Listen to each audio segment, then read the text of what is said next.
Today, our guest is Chris Smith. He's the owner and operator of Smitty's Custom Automotive in Tiffin, Ohio, and known throughout the world of autocross and road course events as the GTV superhero. For 20 years, he's been building fast classics from Camaros to trucks to Chevelles. He's the guy that companies go to be their R&D driver. He breaks stuff, and then he tells them how to make stuff unbroke. We're going to talk about developing his business, cars, drivers, whose stuff is the best, whose stuff to avoid. Chris, welcome back to the show. How are you? Good. Take two. Thank you so much for making this work so early in the morning. So, I've known you almost maybe 20 years, but I wouldn't say that we know each other well, and I'm looking forward to that because I know all about you. You're the guy that when you show up to Ultimate Streetcar events, whoever's there is running for second. Like, I mean, you are a dominant figure. You're a big personality, but I don't know anything about your background. So, Chris, where did you grow up in Ohio? Where are you from? Born and raised in Tiffin, Ohio. The house is right beside the shop, actually, and my dad bought this property in like 1986, and I lived here as a kid, and then graduated. He bought it from him a few years after graduation, so I've been pretty much in the same place most of my life. Did your dad build cars? Like, how do you have skills?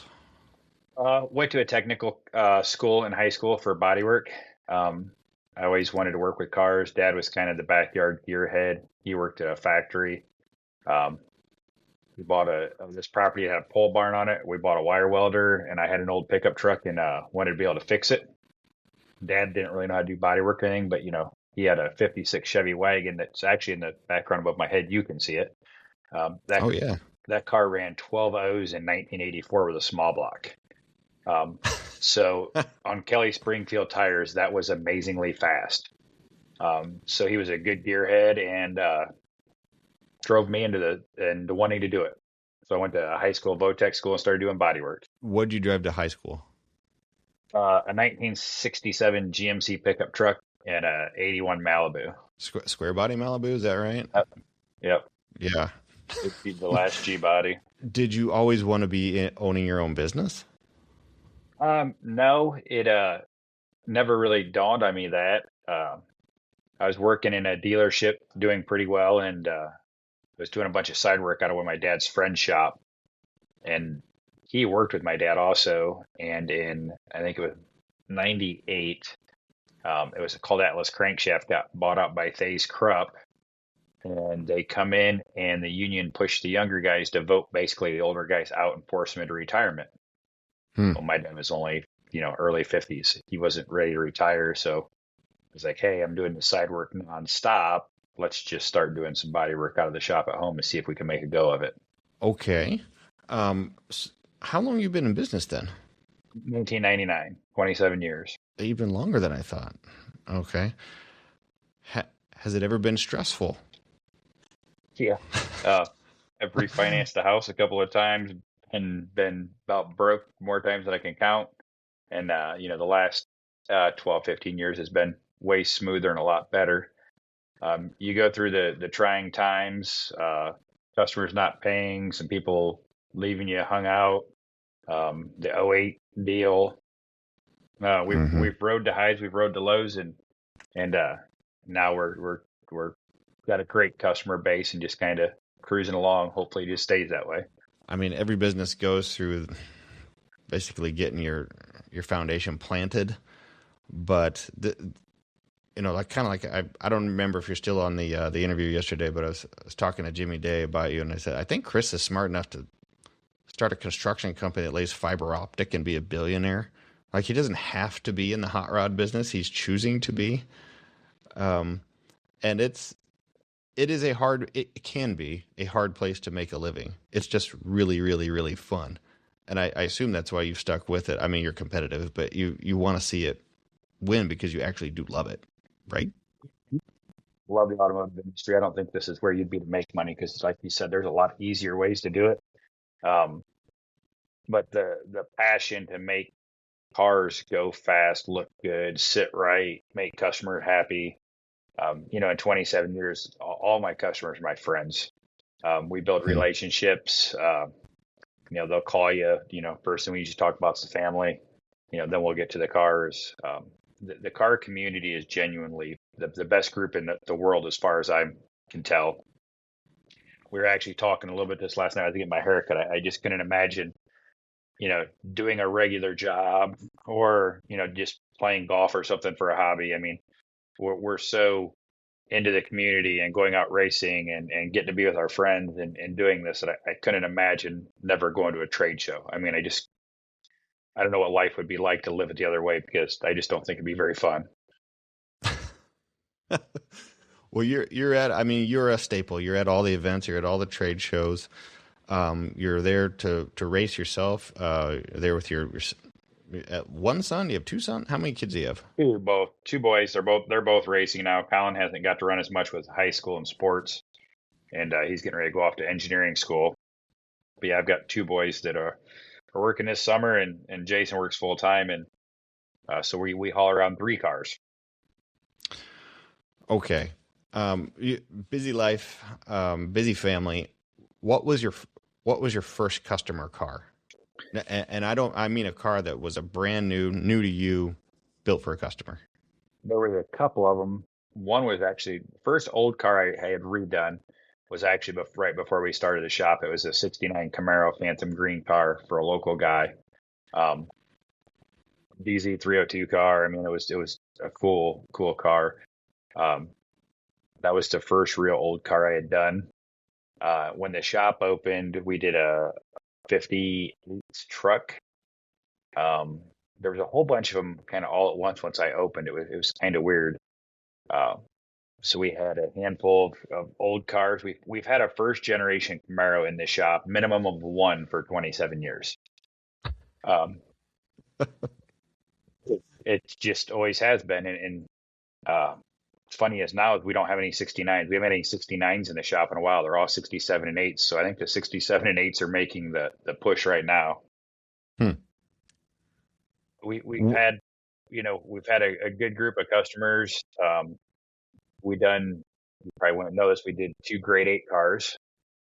I did not know that. No. They were both crazy builds. Craig Naft built the body on the one.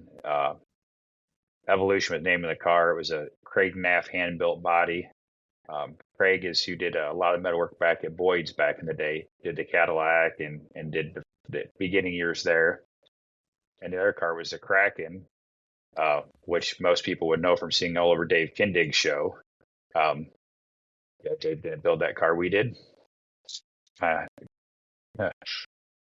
And yeah, we do some way upper end show cars, and we do a whole bunch of race car stuff. Okay, so I didn't know the show car part. Not surprised, but I am impressed. So when it comes to the race car side of things, though, did people always come to you for speed? Like, when was your first?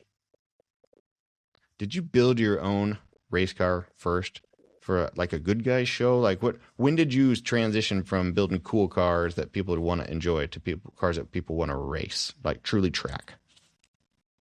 It's kind of a transition through a couple steps, I would say, because we still do both, and we still we're probably approaching the part now that the business is about half and half, actually. But the first step into the racing stuff, I think, was in '01 with Brett Vocal when he did the street challenge. I don't know if you remember that or not. I don't. Does that predate Good Guys? Yeah, I think it does. Hmm. So Brett kept being told that an air suspension car can't handle it, can't do this, it can't do that. And he pretty much forced all the magazines and TV shows to come to Indiana, to Putnam Park, to come drive his cars, and he was going to prove them wrong. And I think part of it was he just wasn't going to advertise in the magazines if they didn't do it. So we had every magazine person, every TV show, everybody was there, and we took the air ride cars out and just thrashed on them.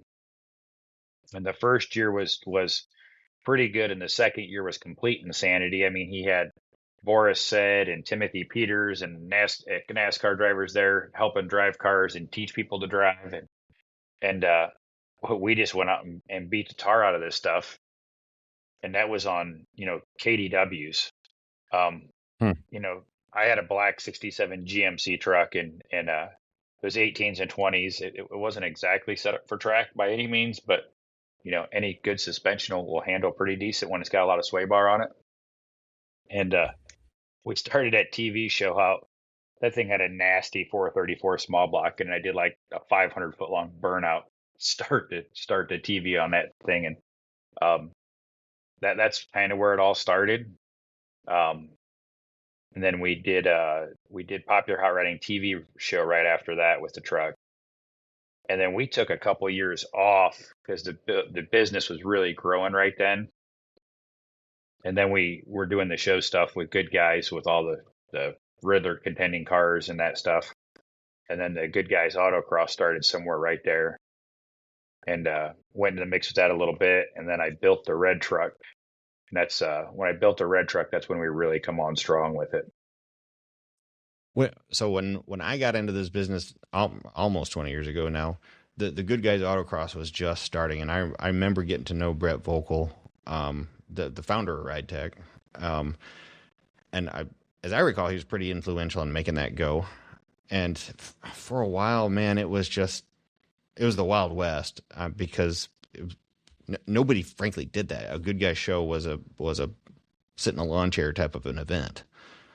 And now it has become, a true destination.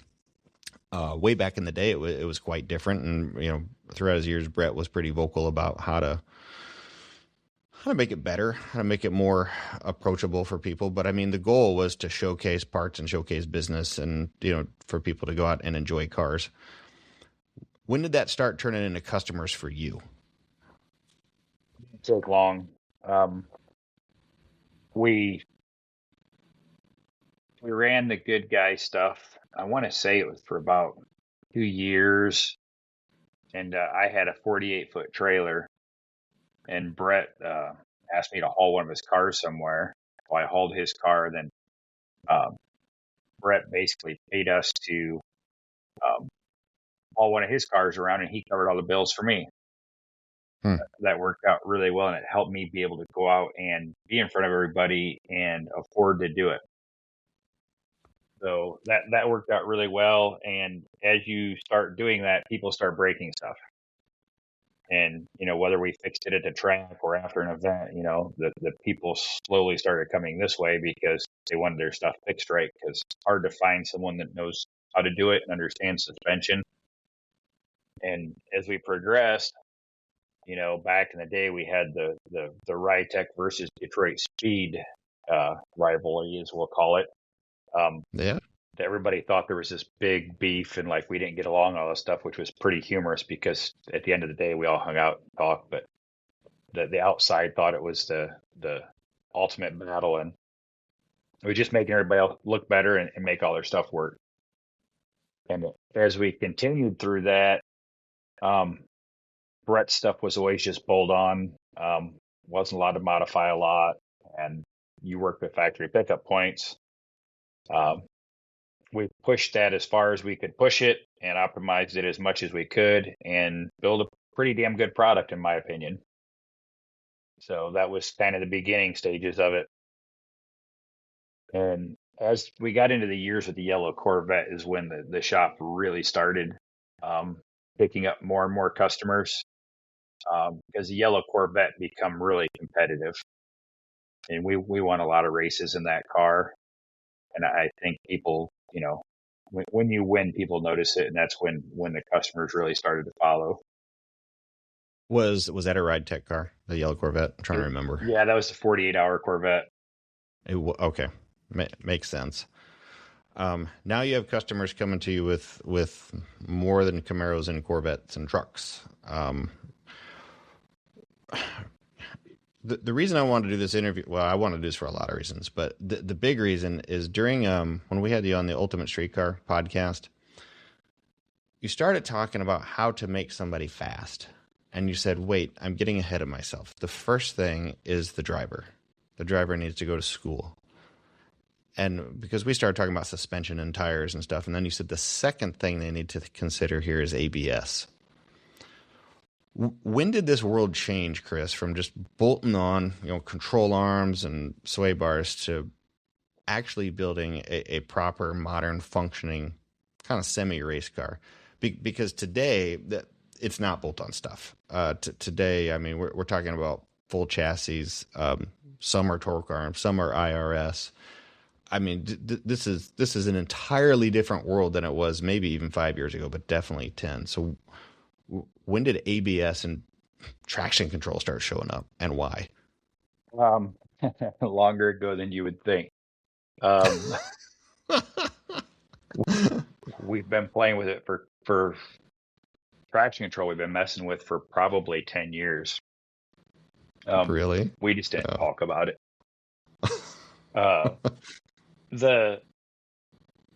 The street car pro touring world actually drives this as much as anything.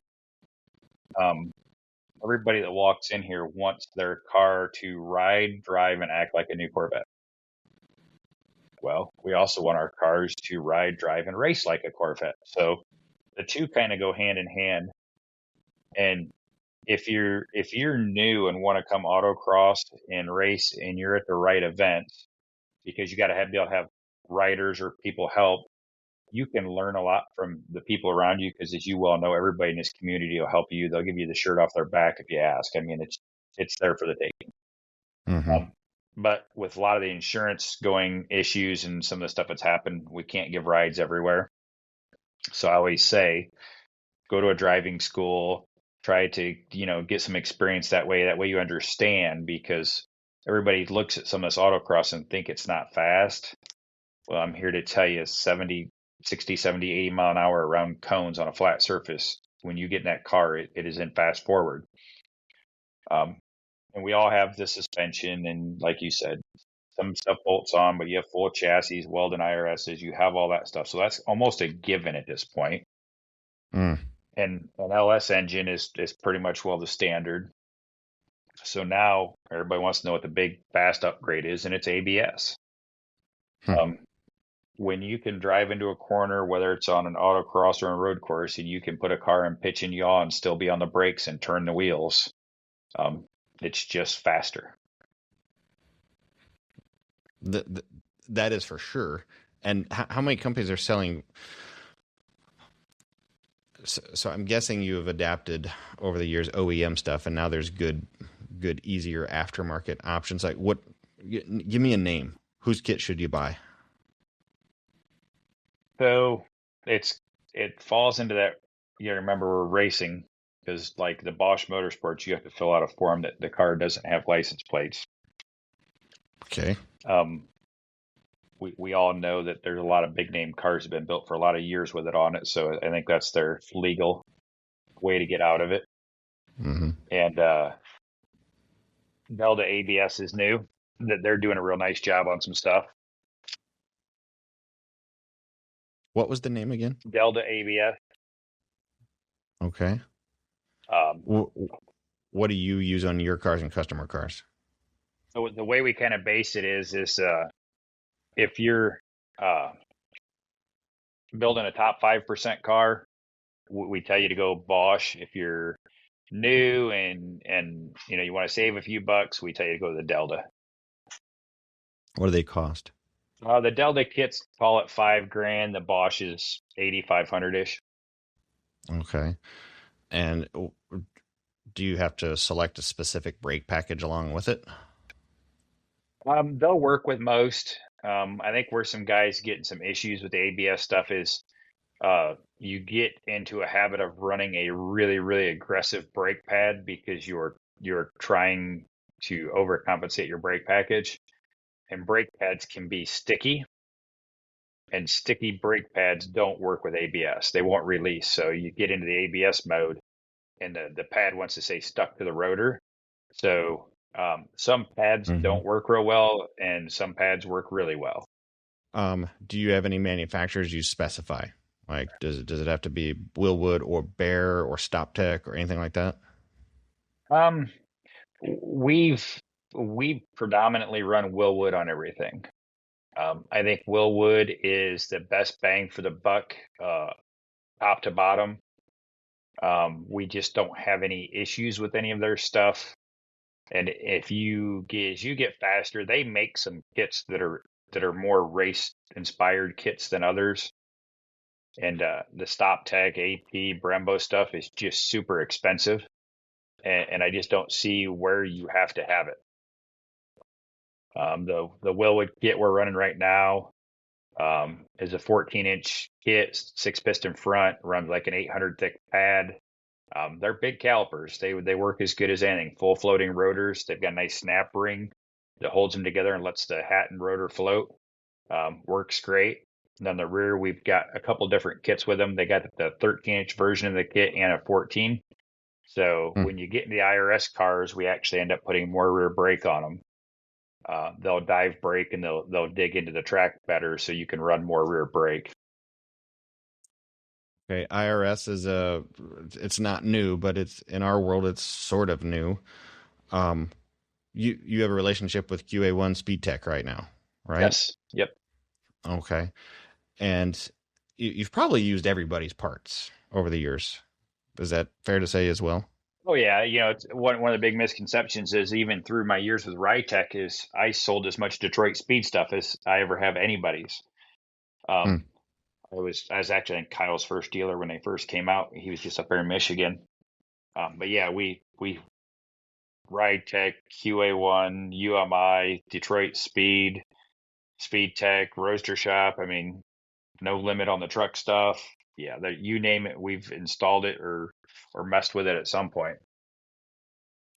For a customer that comes to you with a car that they want to actually want to street drive it, they want to enjoy the car, and they want to put family in it, and they want it to be fun at an autocross, but not a pure race car, what do you recommend to them for suspension? We I start my recommendations off on what they're going to do by how much they want to modify their car or how much front tire they want. And then we kind of go off of there. And I really push with everybody ultimately what their budget is. And a lot of times they'll do their cars in stages. And we want to build the Okay. cars in the right order so that we don't have to buy parts multiple times. I'm just allergic to doing that. I'm not a shop, and I see this all the time. It drives me crazy that customer comes in and they try to get 3 grand, 5 grand, 3 grand and just play this game, and then down the road we're back replacing the first 3 5 grand parts. I don't like that. I like to get a good game plan together. So if you had a first generation Camaro and you wanted to build a pro touring car, um, it starts with how much do you want to autocross it, and are you going to the road course, and then we decide at that point. These days, it's either usually Detroit Speed or Speed Tech. If you want an 11-inch wheel and you don't want to have wide fenders and make it turn into sharp angle, you go with Speed Tech. If you just want to run a 10-inch wheel with a 275 and you want it to look really pretty, we go with the Detroit Speed stuff. I'm sorry. Do you avoid any stuff specifically? No, not necessarily. I mean, we get guys with bolt-on UMI stuff and bolt-on Rytech stuff still to this day. It just depends on what they're wanting to do. The thing with the Speed Tech and the Detroit Speed and even the Roadster Shop stuff is at the end of the day, if you start looking at car values, them components significantly increase the value of your car. When you see the cars at Really? Barrett, yeah, when you see the cars at Barrett Jackson that just have the bolt-on stuff, whether it's Rytech, UMI, QA1, fill in the blank, and they don't have a full chassis or a changed subframe, them cars, there's a big drop off in the price. What do you think of the new Ride Tech chassis? I have not installed one. Tom Farrington's running one right now. Um, Mm-hmm. I think uh, I think it'll be a good part. I don't know that it's what I would call completely performance based. I think they put some time into trying to make it better. But I think really they're going after a price point, um, which is good because the Chevelle frames are, I don't know if you've ever seen one out from underneath the Chevelle or not, but you can almost tie it into a knot. They're pretty flimsy. So I think they're filling a good void in the market of a more affordable chassis. It wouldn't be my first choice for a race Yeah. car, but I think they'll work pretty well for most.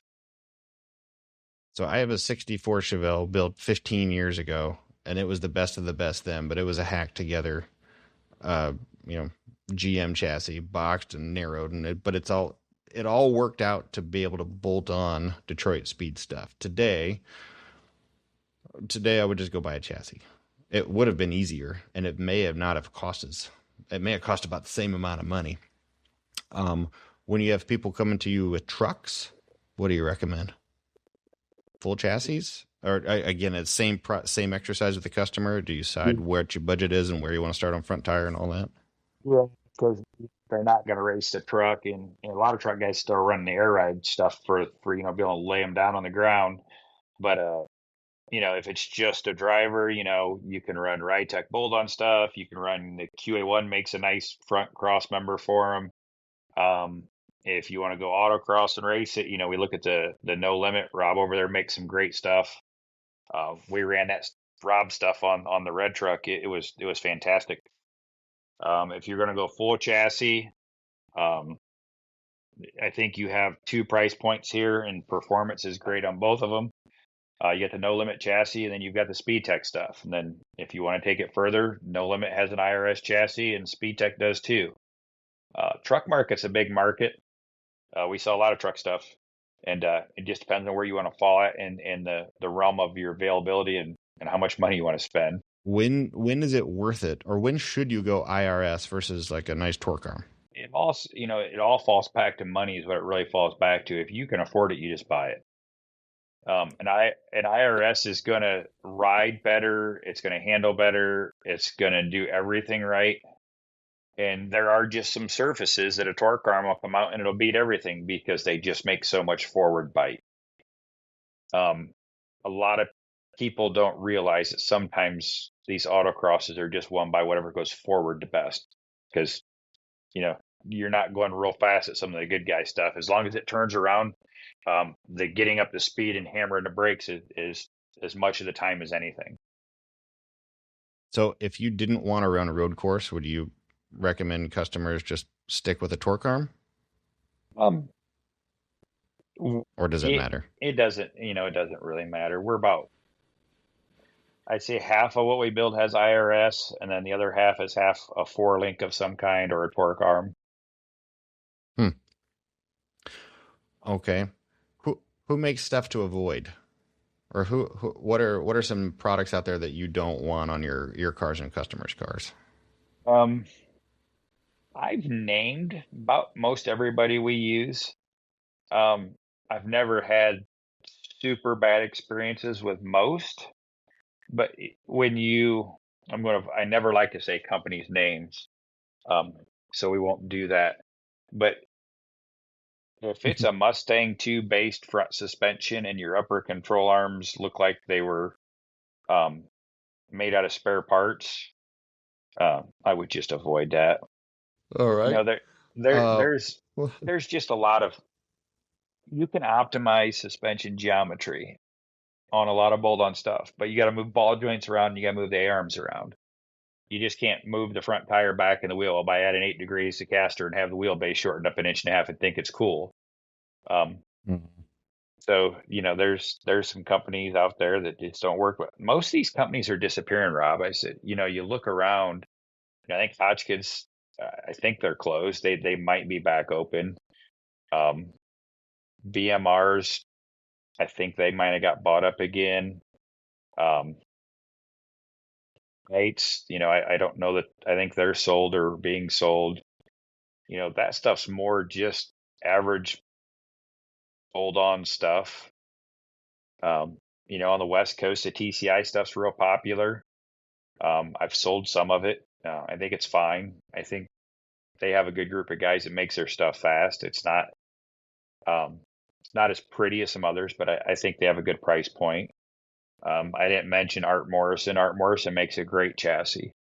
I think they fall more under the show car stuff, and Roadster Shop does too. I mean, I think one of the biggest misconceptions in our industry is that if it's Corvette suspension or Corvette based, it makes it better, and that just isn't the case.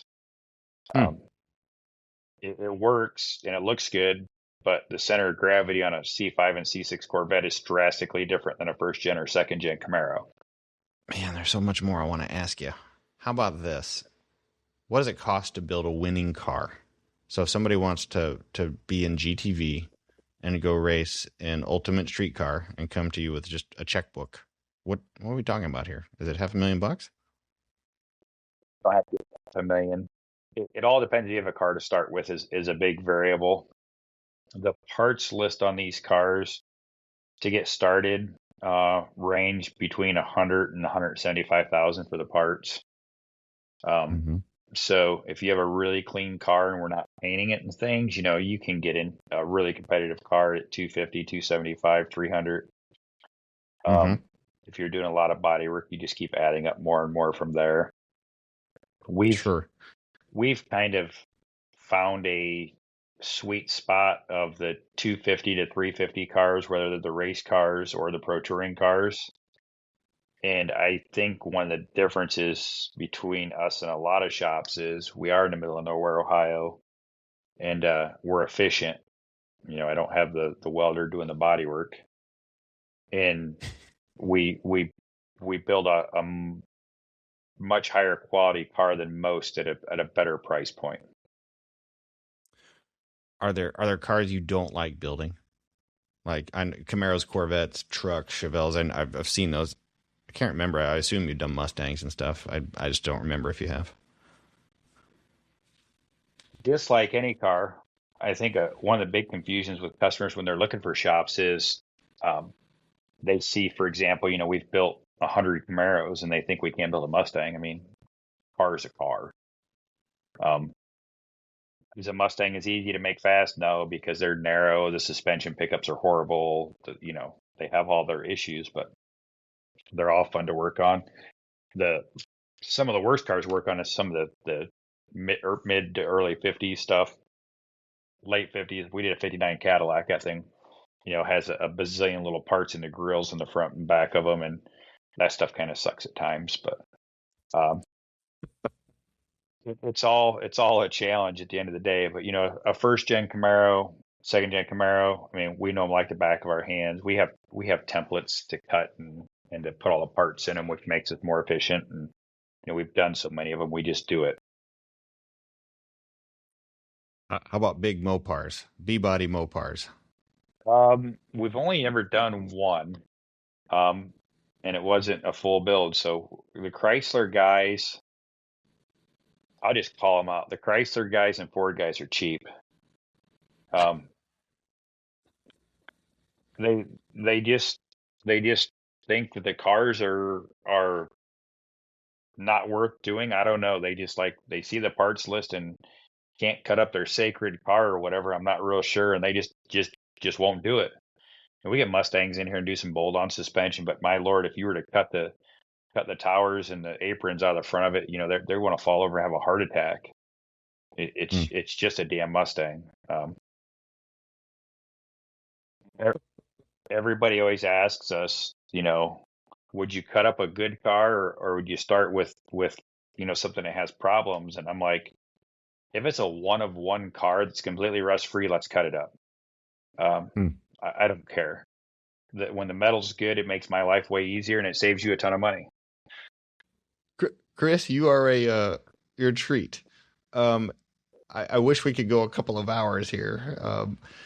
How can people reach out to you if they got a car question for you, if they need some advice, or frankly they understand what they're getting into and they want to get a car built? What do they do? Smitty's Custom Auto. We have a website. Quite frankly, I don't update it because I don't know if anybody goes to websites anymore. Facebook, Instagram, YouTube at Smitty's Custom Auto. Um, Find me anywhere there. Send me a message. Shop numbers 419-448-8080. That's easy to remember. Or find me at an event. And it's not all old stuff. Third gens, newer stuff. You can do it all, right? Oh yeah, the newer cars, you know, weren't necessarily new anymore. A C5 Corvette, 2000 Corvette's now 26 years 25 old. years old. Yeah. You can buy them really cheap and uh, make great cars out of them. I think probably one of the things we missed on Rob on why our cars work as well as they do. We know the setups in them. We kind of probably missed that part, and Hmm. we have some data stuff, and we have some suspension programs, and I have about every chassis that I can think of plotted out and all the geometry put into a computer, so I can set cars up on the computer before they ever go to the racetrack, um, and it just works. So I saw on social media a picture of you setting, your own car was on the rack, and you had a tablet in front of you showing the alignment you just put on it, right? Yeah, Um, that was a kind of a smart ass thing. Everybody wants to argue about how much camber are in these cars or what you have to do, and they forget how much work caster does to make camber be less. And when your suspension is set up that you can get all the way to 10 plus degrees caster if you wanted to, mhm. you run 7 or 8 degrees of caster, you can run a lot less negative camber, and your tires will last much longer, and the car is every bit as fast. Hmm. Our cars don't run a lot of just don't run a lot of camber in them. Even in the IRS, we just don't run it, and we're not hurting tires, and our cars are fast. So the setup, knowing what the suspension does, how much it moves, um, all plays part of setting the cars up, and that's why I think we unload our cars and they're fast. So when you say you have all the setups in the computer, like you've modeled these cars? So Okay. I know the instant center, I know the roll center, I know the roll angle through the car, Ackerman, the scrub. We know all that information. We know how much sway bar rates on them, so we can get the spring rates dialed in. Um, each tire in the 200 treadwear game wants a little bit different wheel rate at the end of the day, and Hmm. there's a maximum on it. And we live in a window that I've set our cars up at, and it doesn't matter whose suspension it is. We can be fairly close when we unload, and the guys can go drive the cars and be happy. Forge line wheels? Oh yeah, I Forge Line is pretty much our only choice. Dave and them guys and Steve down in Dayton, they're great. Um, they're made in the States. They're right in Dayton. We built the effing Camaro for them, so that's all the more reason to support them. They support us. They support everything in our industry. Um, they build a great product, and one of the things I always say is you're gonna mess wheels up if you road race. You're gonna hook a curb on the inside, or you're gonna hit a curb too hard, or you're gonna hit one of these potholes the size of a Yugo these days, and you're gonna bend a wheel. Hmm. And the beauty of the Forge Line is you call them up and your serial numbers on the back of your wheel, and they can send you a couple of new hoops and a tube of sealant out, and you can rebuild them yourself and be right back going. I do want to end on setups then. Are you self taught? Like, have you learned all suspension geometry and race setups yourself? Yeah, we with Ride Tech when I was running Brett Steel for all those years, we kept working more and more with making the stuff better and finding some programs you could buy to set the cars up.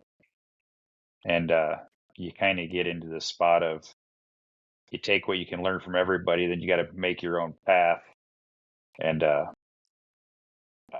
taught myself how to align the cars, how to measure them, and how to do everything. And we just have our own formula right now. This has been insightful. You're a good salesman. It always ends on a cliffhanger, like, and I know one more secret. Well, if you're not pushing the envelope, you're not going forward. And I feel like we are always pushing it as far as we can push it. Whether it was, we put some of the first LT4s ever into these cars, Mhm. and ABS and all this stuff. It's all fun, and you work with it. And I think a lot of guys go out and they try to build race cars based off full blown race cars, and that's not the world we live in. To tie one down and spring the holy hell out of it and put a ton of rebound in it and make it into a go kart. Well, hell, that's easy. That doesn't make it fast. So we like cars that drive nice and you can control them and very competitive. Do most of your cars have air, or are they not really usable? Most of them have air conditioning. My car does. The Smurf has air conditioning on it. It's got a whole vintage air unit in it. Okay, so we're not going full-blown race cars. They're just really, really excellent street cars. Yeah, everybody asks on my car, could I drive it anywhere or do anything? I think the two holdups on it is being comfortable. It has tilt seats in it, which are absolutely amazing, and they're super comfortable. But it's still a race seat. There's not much padding there, and the sequential really is the annoying part. I mean, it's tough to just go drive a sequential around on the street. It works really good. It shifts really good, and the new version of the billet one is not as noisy as the others, but it's still a sequential. And actually, to keep this going, a lot of our cars now are actually running BMW DCTs in them, which has made which has made the cars much more street friendly. Tinker with how? I don't know how exactly we got there. Eric Galt built some motors for us, and he kind of started playing with it.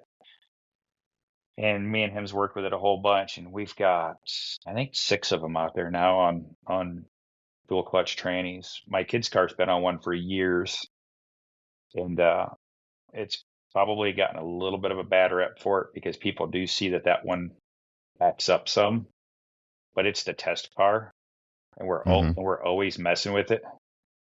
And Mike Owen Chevelle has one in it, never has any issues, works perfect. Ron's new car has one in it. It's just a cool deal. It's got 7 gears. And since it's leaving off that wet clutch, they launch like no other. Really? Yeah, first gear's like 450 in it. So we're running like a 270 rear end gear or a 3.0 rear end gear. And it gets the thing moving, you pull into second, and then you basically use second and third on most of the autocross stuff. But that is awesome. If you ever at an ultimate street car event with Jason on the road course, it sounds just like a sequential, and he's blasted up down through the gears nonstop in that thing. It's pretty fun. All right, everybody, if you'd like more secret voodoo tricks that are actually pretty simple once you hear about them, Chris, one more time, how do people reach you? Smitty's Custom Auto. All right. Thank you, Chris. This has been a treat. I will catch you later. We'll see you, Rob.